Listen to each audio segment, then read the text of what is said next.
Police just wanted to keep drilling him to see what else he would reveal. And that's when he revealed something very crucial to the investigation. He said that Ashley had been inside his car the day she disappeared, meaning he was the last person to see her.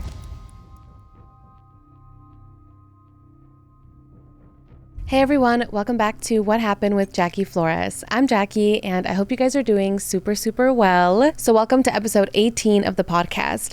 Today we're going to be talking about what happened to 17-year-old Ashley Reeves. Now this case truly scared me. Even though I've covered, so many scary and sad cases in the past, I still get surprised as to how evil people can be.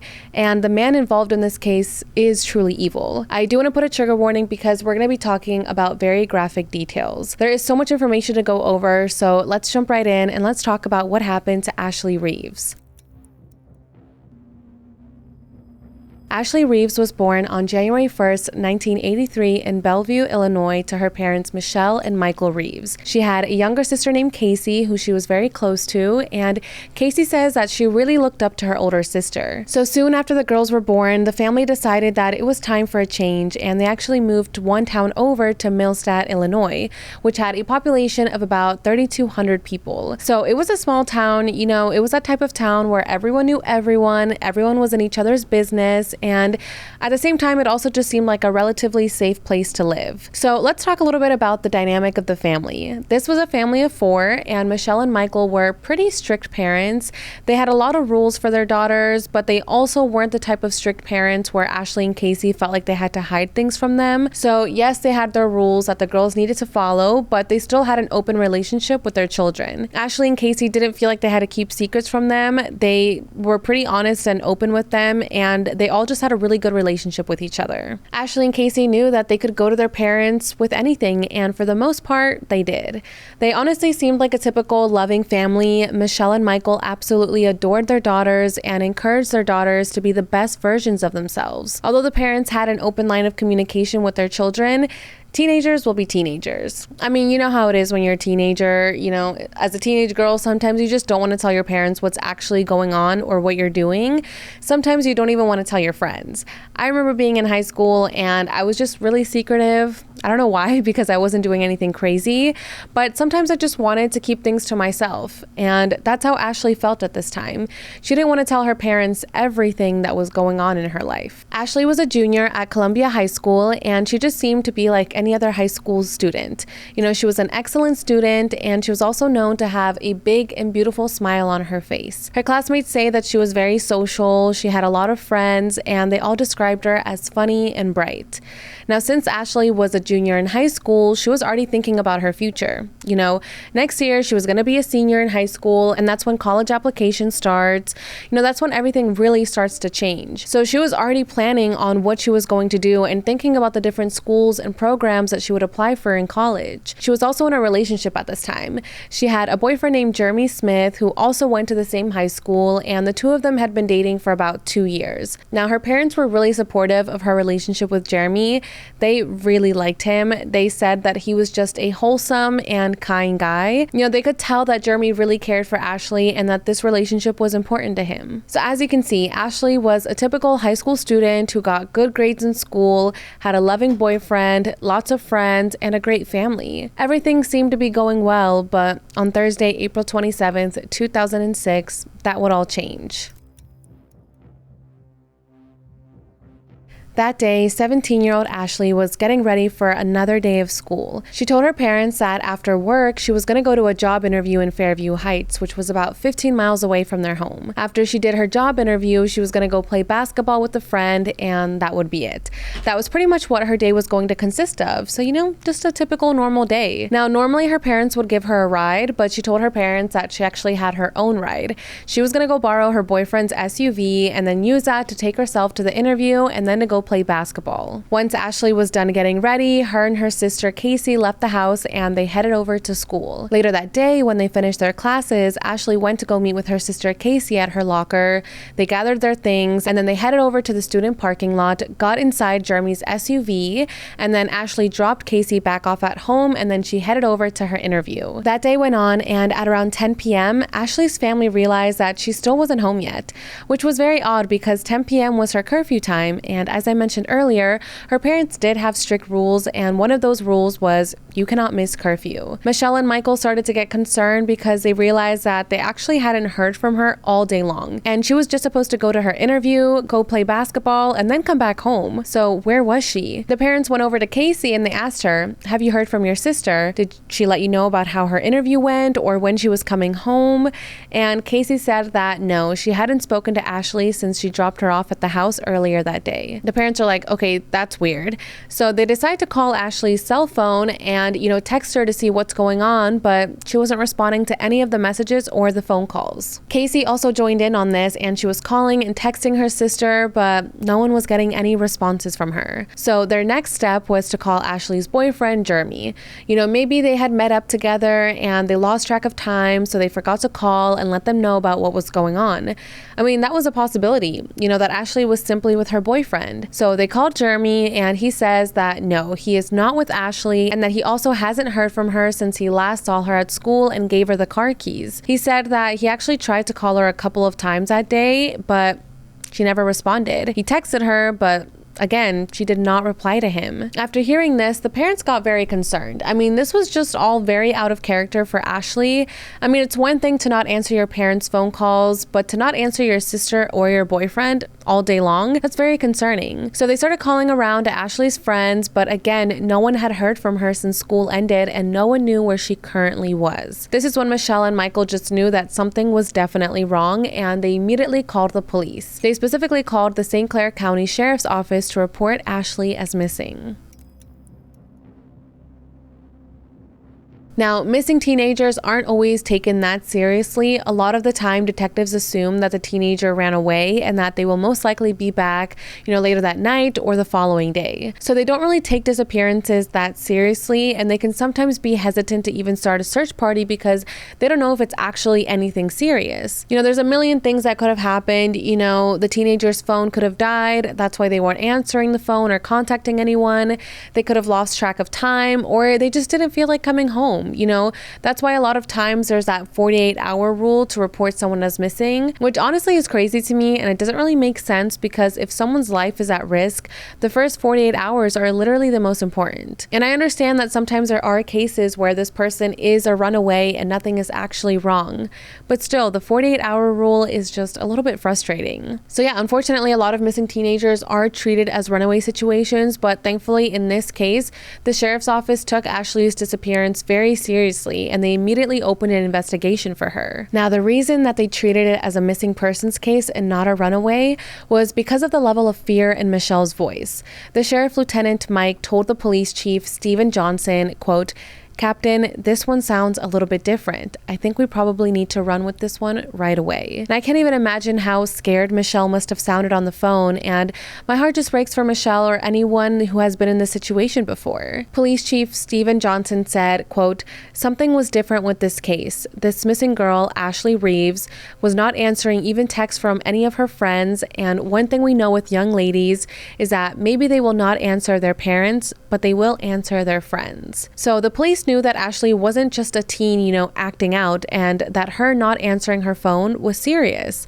The police immediately started looking for Jeremy's SUV because they knew that Ashley was the last known person to be driving it, and that was their best lead at figuring out what had happened. They sent out alerts for patrols to keep an eye out for her car, and the first place that police decided to look was Latterman Park in Bellevue because it was frequented by teenagers. It was only a 15-mile drive from Ashley's house, and it also had basketball courts, and remember, Ashley said that she was going to go play basketball after her interview. So detectives head over to this park, and sure enough, Jeremy's SUV was parked in the parking lot, kind of abandoned there.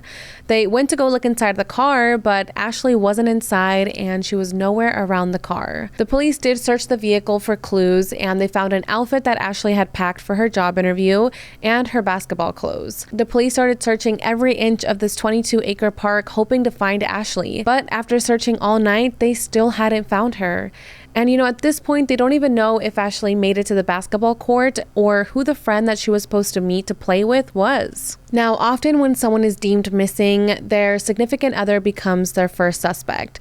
The fact that Ashley was last seen in Jeremy's car also didn't help with ruling him out. So the next morning, police decided to bring in Jeremy and question him and, kind of zero in on him as the number one suspect. Jeremy was brought into an interrogation room, and during his questioning, investigators thought that he appeared genuinely concerned and upset for Ashley. He said that he loved Ashley to death and that he was horrified and he had been crying ever since she went missing. He claimed that he really wanted to fully cooperate with the police and said that he was giving them his 100% the whole truth. On top of wanting to cooperate, he also told police that he had an alibi for that afternoon. It turns out that he was out of town that evening, and that's why he even let Ashley use his car, because he wasn't even going to be using it. Police went to go check his alibi, and it did check out. He told investigators that the last interaction he had with Ashley was when she texted him asking him to call her when he had a minute. However, when he finally called Ashley, she didn't answer her phone, and from that moment, he hadn't heard from her. He told police that he just wishes he would have called her sooner. I mean, maybe this message Ashley sent him had something to do with her disappearance. Jeremy also told investigators that Ashley pretty much told him the same thing that she had told her parents, that she was going to go to her job interview and then she was going to go play basketball with a friend. So it doesn't really seem like Ashley was lying about what she was going to do because, it's one thing to tell your parents something, but I feel like she would have been honest with her boyfriend about what her plans were that day. And again, it just truly seemed like she was going to have a simple day. The police asked Jeremy, okay, do you know who this friend was that she was going to meet up with? And he said that Ashley was going to meet up with a man named Samson Shelton, who was Ashley's middle school physical education teacher, a fully adult grown man. The police are like, okay, are Sam and Ashley meeting up for something more than just basketball? And Jeremy said that he didn't think so, that he fully trusted his girlfriend Ashley, and that he honestly believes that they were simply meeting up to play basketball. And at this point, I think police were just a little bit confused by this. I mean, why is Ashley's old middle school PE teacher still meeting up with her? That's a little bit odd. Now, let's take a quick break to hear a word from our sponsors today at HelloFresh. Guys, fall is right around the corner and it's time to hit up some pumpkin patches and get ready for the festive season. And while you enjoy fall, HelloFresh is here to help you plan for the busy season ahead with tasty dishes delivered to your door. Simply choose your recipes and pick your delivery date and then lay back and enjoy the last few days of summer knowing that dinner is covered. No need to stress about how you'll handle it all because HelloFresh takes care of the meal planning and delivers pre-portioned ingredients right to your home. So whipping up a homemade meal is a cinch. HelloFresh is all about banishing the end of summer blues and making sure that you feel ready to take on these last few months of the year with some delicious meals. I have a HelloFresh subscription myself and they have a lot of cozy fall meals for you to choose from. They have a potato soup and that one is really good. I love that it's going to save me so much time and I'll be able to make delicious and filling recipes for my friends and family. So what are you waiting for? Go to hellofresh.com/50whathappened and use code 50whathappened for 50% off plus free shipping. That's hellofresh.com/50whathappened and use code 50whathappened for 50% off plus free shipping. Come find out why HelloFresh is America's #1 meal kit. Now, back to the case. So after this, the police decided to bring in Ashley's friends and interview them as well. Now, while the search is going on and these interviews are being conducted, Ashley's mom, Michelle, contacted Ashley's cell phone service provider to figure out who she had been talking to in case that could help with the investigation. Ashley's number was registered with her mom's name, so it was very easy for her mom to get access to these records. So Michelle gets the phone records and she starts going down the list and she's literally calling every single phone number on that list, asking them if they had seen Ashley. Michelle and Michael were determined to find their daughter and they weren't going to just leave it up to the police. Now, while calling everyone on the list, Michelle sees a number that she doesn't recognize. She had Jeremy's number and all of Ashley's friends' numbers, so this unknown number stood out to her. Michelle decided to call the number, and when she did, a man picked up. She asked this person if he had seen or heard from Ashley, and he said no. He specifically said, quote, "No, I haven't heard from her, haven't seen her." And then he just hung up the phone. Now, as for who this unknown number belonged to, well, it belonged to none other than Samson Shelton, Ashley's middle school PE teacher. Now, Michelle says that he was polite on the phone and that he did kind of seem concerned for Ashley, but Michelle didn't really suspect anything weird from his tone. The only thing that did stand out to her is that he cut the conversation short and just like quickly hung up. And as I mentioned at the start of the video, Michelle always told her daughters that they could come to her with anything. But Michelle had never really heard much about this PE teacher, so the fact that he had been calling her daughters so often was very confusing. I mean, why were they talking so much if Ashley wasn't even a student at that middle school anymore? And even if she was his student, they don't really need to be talking on the phone. So Michelle brought this information to the police. Now, going back to the interviews that the police were conducting with the friends, one of Ashley's friends confirmed that Ashley was planning to go and play basketball that day with Sam, and that this was a regular thing for them. To add to that, Ashley's friend also said that this relationship wasn't just friendly. There was definitely something going on between Ashley and Sam. Apparently, Ashley had told some of her girlfriends that she was romantically involved with her ex-PE teacher, and that was the real reason she was meeting up with him that afternoon, which was definitely shocking for the police to hear. I mean, why is this grown man hanging out with his ex-student who is 17 years old? This was all very concerning. So now that they had the statements from Ashley's friends, her phone records, and all the other statements from the family and the boyfriend, the police zeroed in on Samson Shelton as their main suspect. Of course, the police wanted to know more about who this man was, so let's talk a little bit about who Sam is. Samson Shelton was 26 years old at the time, and he was the gym teacher and coach at Ashley's middle school. But now at the time of her disappearance, he was a high school driver's education teacher and a PE teacher. But he didn't teach at the same high school that Ashley was currently at. So Ashley attended this middle school when she was in 7th grade, and he was her teacher there during her time at the school. Once Ashley graduated from middle school and moved on to high school, she reconnected with Sam in February of 2006 when they ran into each other at St. Louis Mardi Gras just 2 months before her disappearance. Right after that, the two started communicating on Facebook, and they eventually set a plan to meet up. Now, it could have just been friendly at the start, but that's how grooming works. And again, Ashley is just a junior in high school. She's only 17 years old, and at the same time, there is that, difference in power dynamics. He used to be her teacher. So even if she was like the age of consent, I still think it's inappropriate for a teacher to be trying to hang out with an ex-student. Now, Sam was a popular teacher at school, and he was also popular in the community. He played on a variety of local teams, and he was well liked by all of the students at the school. He seemed friendly and was extremely close with his mom and with his grandma. He was an aspiring professional wrestler who called himself, quote, the teacher. And, some students did think that he was cute. They thought he was good looking, but other students thought that he was a little bit too full of himself, a little bit cocky. He had no previous criminal record, and he was currently still teaching at that high school.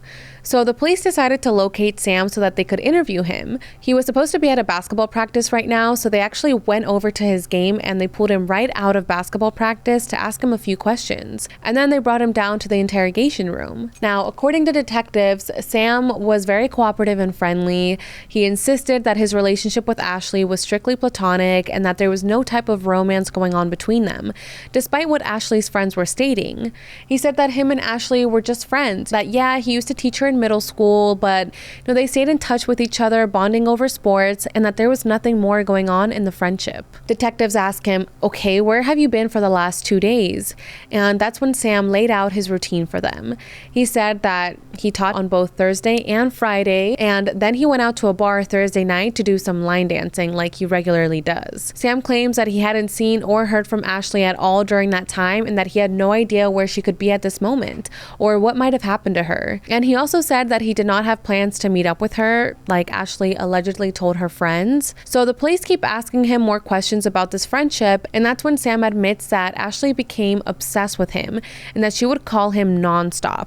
So he actually had been avoiding her and, dodging her phone calls for the past few days, and he basically made it seem like Ashley was a stalker. Now, when police heard this, they just knew that there was more that he was hiding from them. They just honestly didn't believe anything that he was saying. They felt like he was trying trying to manipulate them by playing along, by cooperating, and by being the nice guy. So they kept pressing him for more details, and he would change his story so much that police just did not believe anything that he was saying. So for example, at first he said that his relationship with Ashley was completely platonic, but when police brought up the statements that they had gotten from Ashley's friends, he immediately buckled under pressure and he said that he had never kissed Ashley. So police are like, okay, what do you mean by that? And why are you even bringing up kissing?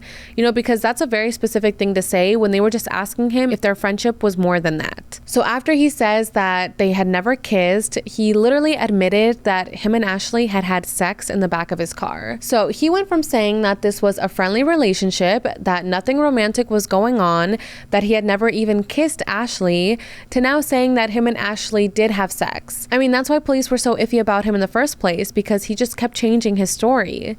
Sam tried to explain that he actually felt bad when they had sex, but again, police just didn't really believe him. It was just a lot, and police just wanted to keep drilling him to see what else he would reveal.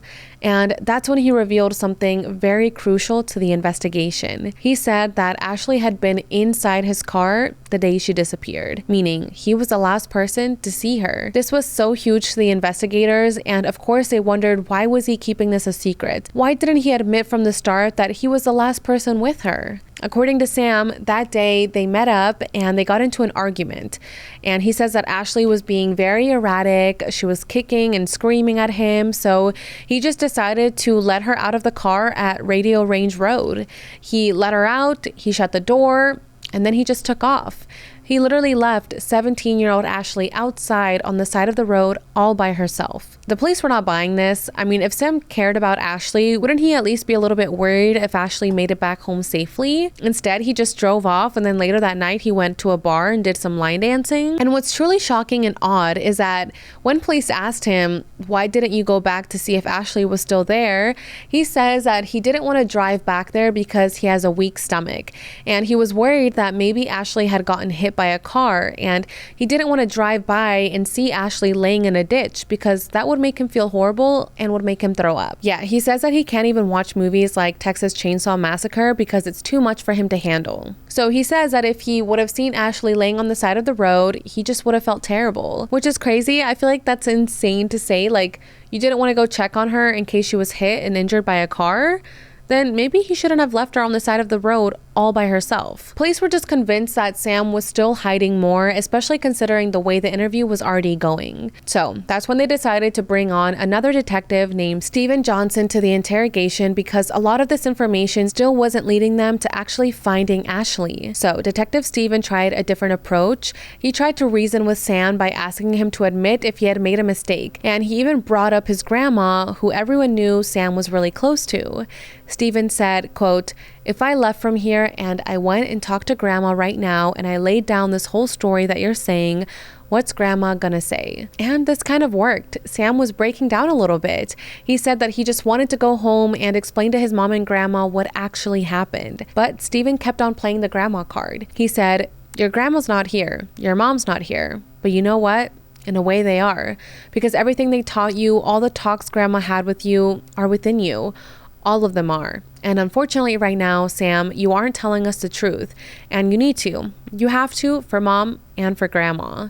Sam immediately started crying, and the police left him in the interrogation room for a few minutes so that he could take the time to sit there and think. And finally, the guilt sunk in, or at least his moral compass finally kicked in, Something got through to him because he was ready to confess, and he asked the officers if he could go show them what happened. After more than 12 hours of interrogation, Sam finally confessed to what really happened to Ashley. So this is what he says. He says that Ashley did go to her interview that day, and then afterwards they met up and were together in his car. They had sex, and then they sat in the front of his car. Sam was in the driver's seat and Ashley was in the passenger seat. This is when Sam tried to apparently end things with Ashley, and that led them to get into this huge fight, and Ashley refused to get out of the car and leave. So Sam says that he unclicked her seatbelt and he tried to forcefully drag her out of the vehicle. He got her into like a wrestling chokehold, and then he pulled her out of the car. And Sam claims that because of how small Ashley is and how much bigger he is, he accidentally hurt her, which is like, yeah, what a shock that putting someone in a chokehold would hurt them. So Sam says that when he tried to pull her in this chokehold, he heard her neck pop and he knew that he had broken her neck.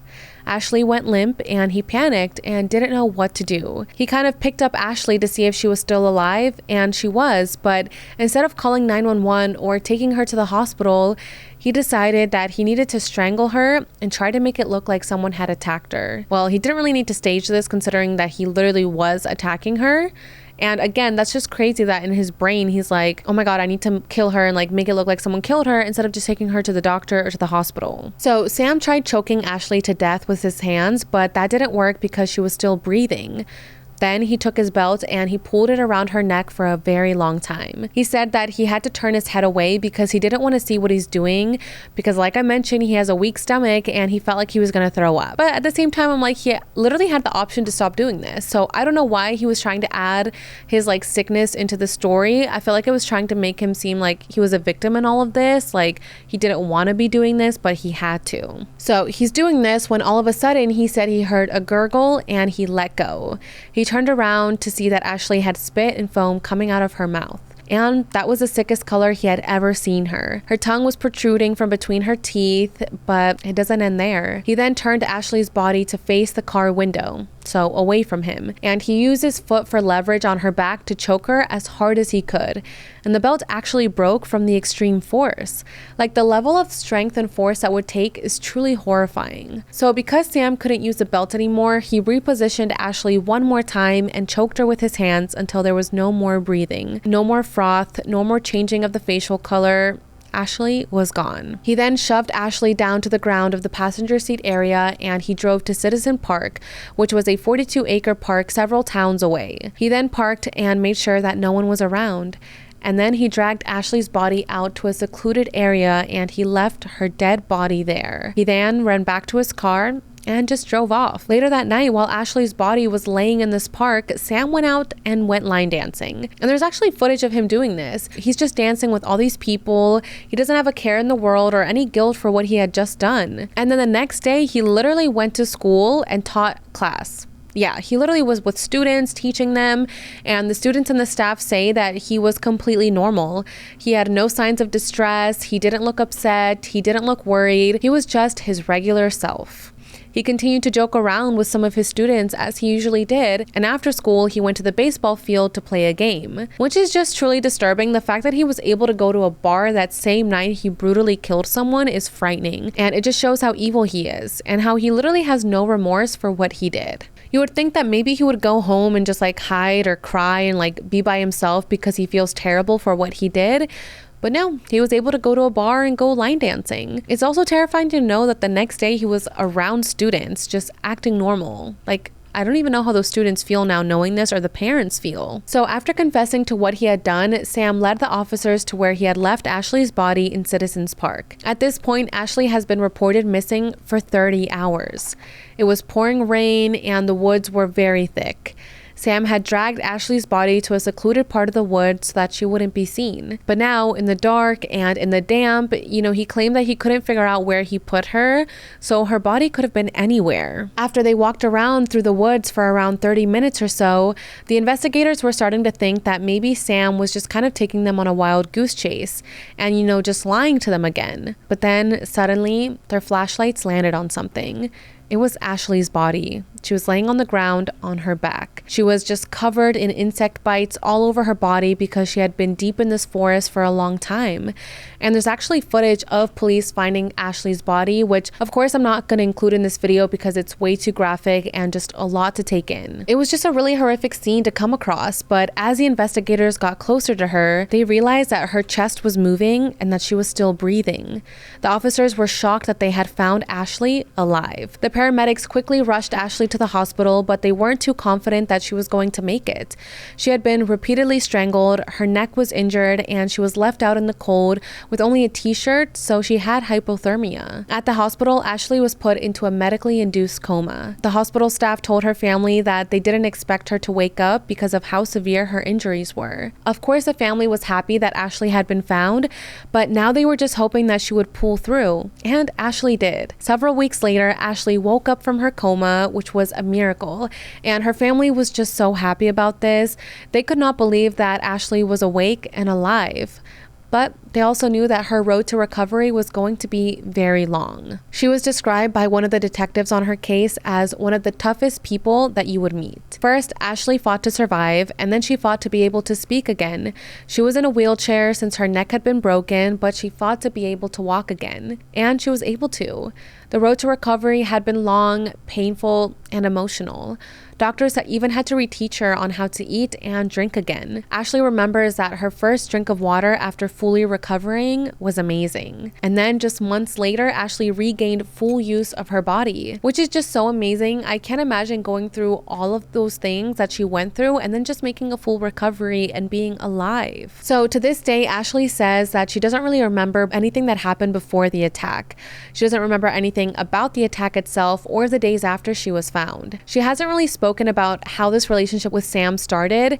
As I mentioned, they reconnected at Mardi Gras in February, but as to how they started seeing each other and how they started getting romantic to each other, we don't really know. What Ashley has said is that she knew that this relationship was going further than it was supposed to and that it needed to end. She says that Sam was very possessive. He would text her constantly and he always just wanted to know where she was. You know, at the time she didn't think much of it, but now looking back at it, she thinks that it was very odd behavior. If she ever said no to him, he would never react well to that. He did not like to take no for an answer, and she also stated that a lot of the other girls had a crush on Sam. Like I mentioned, a lot of people thought that he was attractive and that he was like the cute teacher. So Ashley would often question herself, you know, why did he choose me? Why is he dating me? Ashley also said that a part of her wants to try and remember what actually happened that day, but then a part of her also thinks that maybe it's not a good idea. The one thing Ashley does remember is that she was the one trying to break off the relationship with Sam, and then they got into a fight, which is crazy because Sam had told the police that he was the one who tried to end it. Now, this really changes Sam's story because that means that Ashley tried to break up with him, and then he attacked her and tried to murder her as a result of the breakup. On top of that, Sam didn't have any defensive marks on him. So he is claiming that Ashley was erratic and that she was kicking and fighting him, but the marks on his body don't show that. And Ashley was a 17-year-old girl. You know, Sam was trying to be a pro wrestler, so he was way bigger than her, and honestly, Ashley just didn't even have the chance to fight back against this fully grown man. And it's so scary to me that, you know, she was trying to break off this relationship and this guy just couldn't take no for an answer. And instead of just being single and moving on, he had to kill Ashley. So after everything that happened to Ashley, she says that she's a fighter and she just keeps wanting to push herself harder and harder.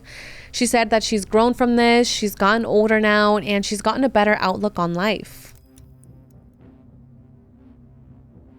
I was just so happy to learn that Ashley had survived this and that she had learned to walk again, learned to eat, and that she was moving forward with her life. It truly was a miracle, and Ashley is such an incredibly strong person. So now let's talk about what happened to Sam. Sam was arrested and charged with attempted murder on April 28th. So even after Ashley's body was found in such a horrific and near-death state, Sam was literally only thinking about himself. He was asking the police officers questions about what type of prison he would go to and what he would be able to do in prison. He was asking questions such as, am I going to be able to take my contact solution with me and take out my contacts? Can I have a toothbrush?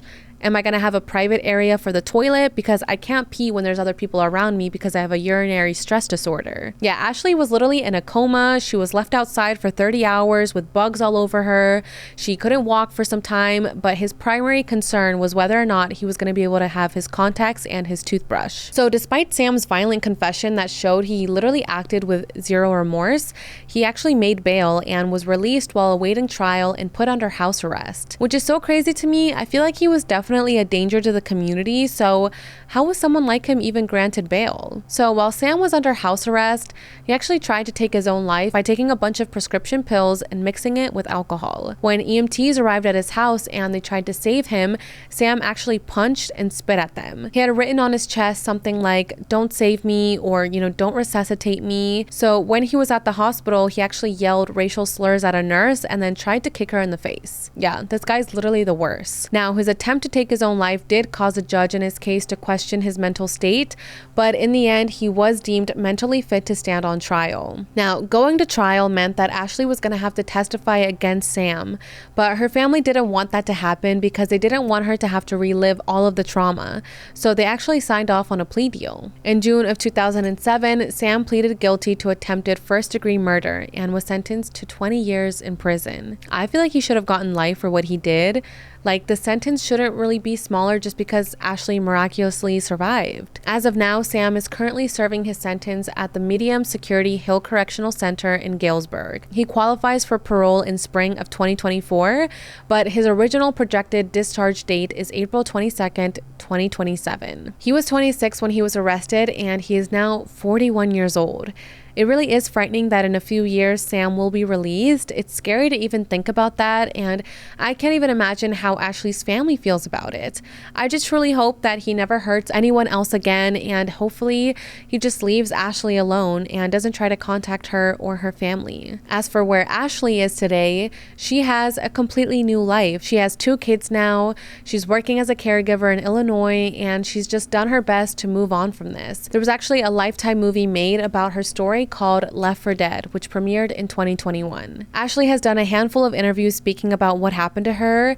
She doesn't really speak out much about it, which is understandable. I'm sure it's so hard for her to speak about this and relive through this terrible situation. In 2017, Ashley was on Crime Watch Daily with Elizabeth Smart. Elizabeth Smart is another survivor, and I've actually done an episode on her if you guys want to check it out after this one, because her survivor story is so amazing and so inspiring, and she's just such a great advocate for victims. So Ashley went on Crime Watch Daily with Elizabeth, and they actually went back to the crime scene. This was the first time that Ashley had been there since the day that she was found, and she said that she could barely remember the terror that she went through. She really didn't want to visit the site where she almost died, which of course is so understandable, but after going to the site with Elizabeth, she realized that she was an incredibly strong person. The fact that she was a fighter and she was able to fight for her life makes her want to push herself harder and harder. Ashley says that she had to watch some of the recordings of Sam's interrogation, and that it was really difficult for her to watch this. She only watched for about a minute and 30 seconds before turning it off and just feeling super upset. She also watched some of her rescue video, which, as I mentioned, is available, and she only watched up until the point where they actually found her. I will link the Crime Watch Daily episode under my YouTube video so you guys can see Ashley talk about her experience with Elizabeth. Now, as for how the town reacted to Ashley's rescue and to her story, of course, people were happy that she was found and that she was found alive, but she did face some backlash. There was a lot of rumors about her and just many negative statements made, so she did face a lot of victim blaming, and it took her a long time to overcome it. You know, people were blaming her because she was cheating on her boyfriend with Sam, and they called her a terrible person, but you know, at the end of the day, Sam is the one who did a truly evil thing. The way he attacked Ashley and tried to kill her is so horrendous, and you know, he was the adult in the situation, so it's just really upsetting that Ashley was receiving such negative comments when she should have been receiving so much love and support from her community. Ashley's message to anyone who's kept up with her story is to never give up on yourself. She believes there's bigger, better things out there. She's gone through plenty of hardships and she just kept fighting. Every day it's a struggle, but you just gotta keep on trudging. As I mentioned at the start of the video, this case scared me. I think Sam was lying, and you know, he was not the one that was trying to break up the relationship. I think Ashley was the one who tried to end everything, and he just couldn't handle it, so he decided to kill her. You know, the way he describes how he tried to kill her is just so haunting, and I don't feel like this guy has any remorse. I'm just so happy that Ashley survived this and that she's been able to move on and that she has her own family now. It's amazing that the police did take Ashley's disappearance seriously and that they didn't just mark her as a runaway. If they had waited 48 hours to actually start looking for her, who knows if Ashley would have been alive today, because they started looking for her so quickly. You know, they were able to zero in on Sam, get him to crack, and find Ashley all within less than 30 hours. I just wish that every case was treated that way. You know, on my channel, I've covered so many cases where people don't take the disappearances seriously and they tell the family that they need to wait 48 hours, which is very frustrating. So I would love to know what you guys think about this. If you're watching this on YouTube, make sure to leave me a comment down below so I can see your thoughts on this case. And if there's ever any other cases you would like me to cover, make sure to leave me a comment or send me a message on Instagram. But yeah, that's pretty much everything I have on today's case. Thank you guys so much for being here and for taking the time to listen to what happened to Ashley Reeves. Don't forget to follow, rate, and review What Happened wherever you get your podcasts, and subscribe to my YouTube channel, True Crime Jackie, on YouTube for full video episodes. You can find me on Instagram at the Jackie Flores and on TikTok at True Crime Jackie. Bye guys.